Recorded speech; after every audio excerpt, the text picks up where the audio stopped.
Hey guys, on today's video, I wanted to talk about the many ups and downs, pitfalls, lengths that it takes to get sober.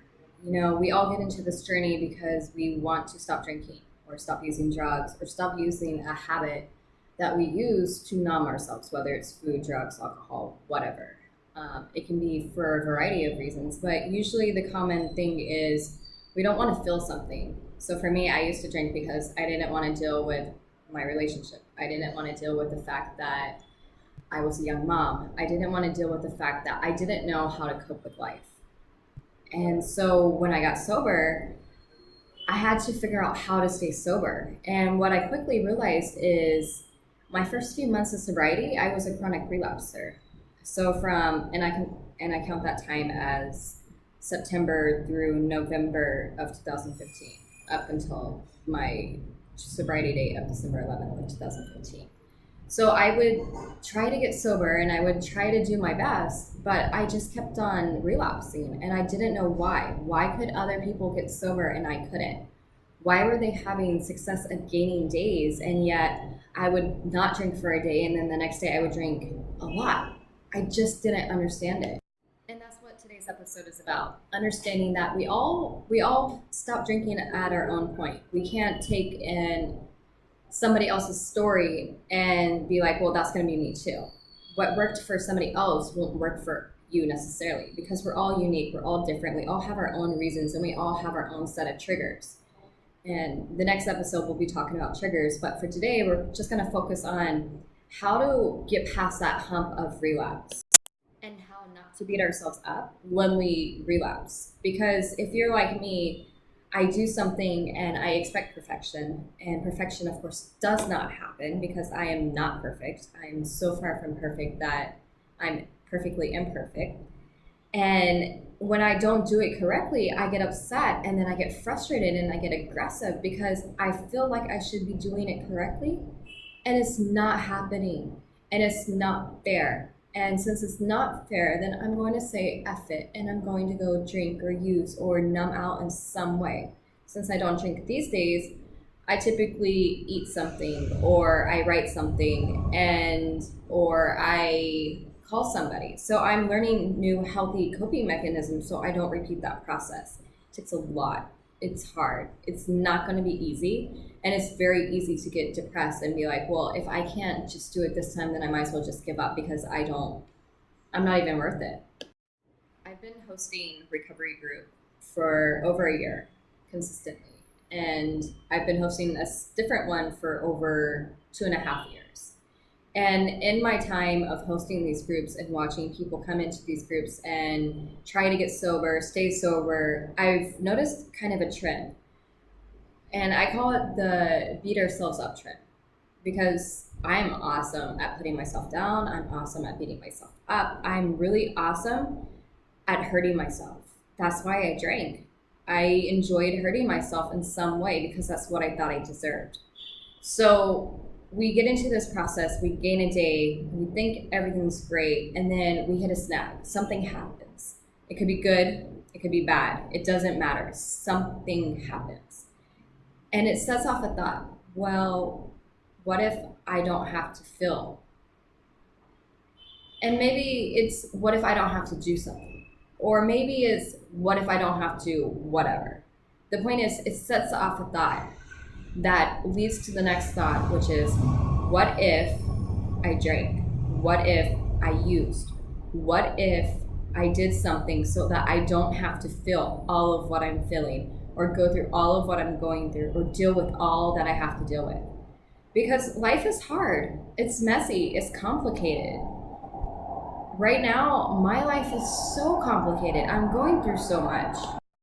If I would have asked myself 10 years ago if I would be going through this, I would have said, no, no. My life would be perfect because that's what I expect. But it's not. So, how do we get through those difficult times that want to have us reset our clock? How do we get through that thought that we keep relapsing over? How do we not relapse when everything around us pushes us to relapse? And it's very simple. Take a bath, read a book, count to 10, count to 20, color, Do something that distracts you. It seems so simple, and when you're doing it, it at times feels like you're like pushing needles into your skin because it's the opposite of what you want to do. But sometimes we have to do the opposite.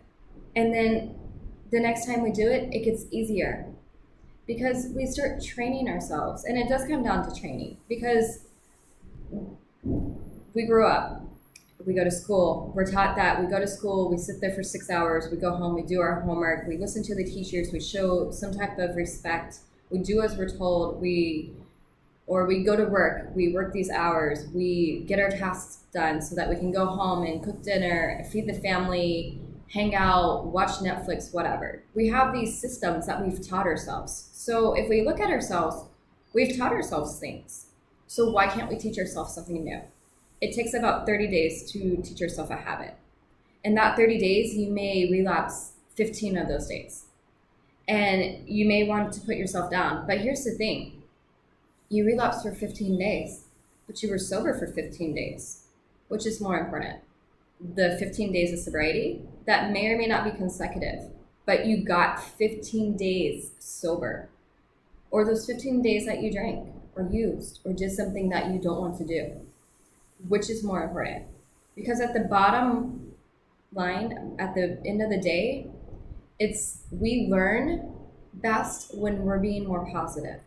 So if I go, yeah, I got sober for 15 days, they weren't consecutive. Who freaking cares?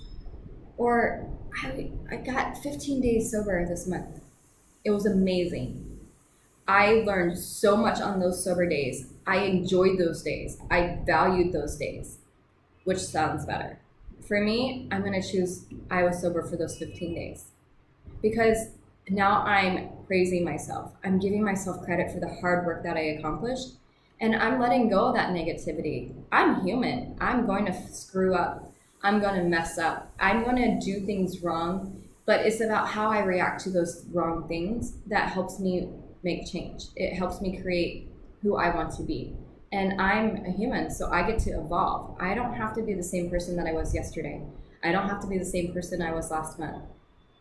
From personal experience, I'm not the same person I was when I lived in California. I'm so different. Life has thrown so many loopholes that I've been jumping through that I keep growing and sometimes reacting and sometimes being like, ooh, maybe I shouldn't react like that. That I know that if I just keep pushing through, I don't have to stay on that same cycle. So if you find yourself relapsing over and over again, my biggest suggestion is to be nice to yourself. Love yourself. You know, you've been through enough. You've punished yourself enough.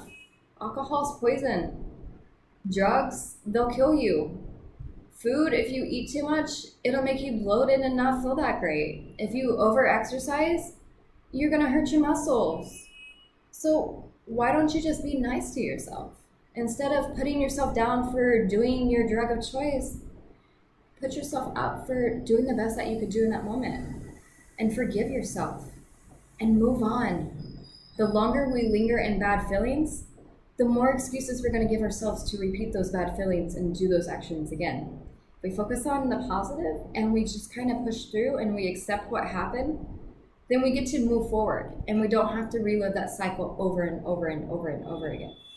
Thanks so much for listening, guys, and stay tuned soon for an episode on triggers. Bye.